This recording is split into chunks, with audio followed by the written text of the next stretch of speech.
పెచ్చ అయ్యేవారమాట. మరి మీ ఎమ్మెల్యే పేరు ఏం పేరు ఉండే మర్చిపోతే రెడ్డి రంగారెడ్డి మా ఎమ్మెల్యే. ఏయ్! మరి తాత మీ ఎమ్మెల్యే నాకు మంత్రి పదవి అని కలవరిస్తున్నాడా? మంచి పనులు చేస్తాడు ఆయన, ఇయ్యాలే కదా మరి, మంచి పనులు చేస్తాడు. అంతేనా? అవు మరి మరి అన్ని మరి రెడ్డి లేకపోతే మరి కదిమలు ఊకుంటారే మగోడా?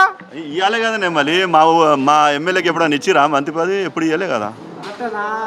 ఒకసారి ఉందా ఇబ్రాహీంపట్నం? ఎందుకు లేదు మరి, ఆయనకు లేనిదే గెలిచిండా? లేనిదే గెలిచిండా మా ఎమ్మెల్యే సాబ్? ఊరే ఊరు అటువే కొంగరకలానే తండలో ఉంటా నేను, కొంగరకలని తండలో ఉంటా. అదే బుగ్గకారు అని కలవరిస్తుండు. మరి ఇంతకు రాంగ పోంగా అయ్యేనా మరి రేవంతమయ్య ఏమన్నా జర్రా గుండె కడిగించేనా? ఆయన మంచి పనులే చేస్తుండు కానీ పబ్లిక్ అర్థమవుతలేదు. మంచి పనులే చేస్తుండు కానీ పబ్లిక్ అర్థమవుతలేదు. అర్థమవుతుంది పబ్లిక్ మెల్లగా, పక్కా అర్థమవుతుంది. మరి మళ్ళా రంగారెడ్డికి జర్రంత బాగానే గాలి ఇసురుతుందట అటు ఇటు. మరి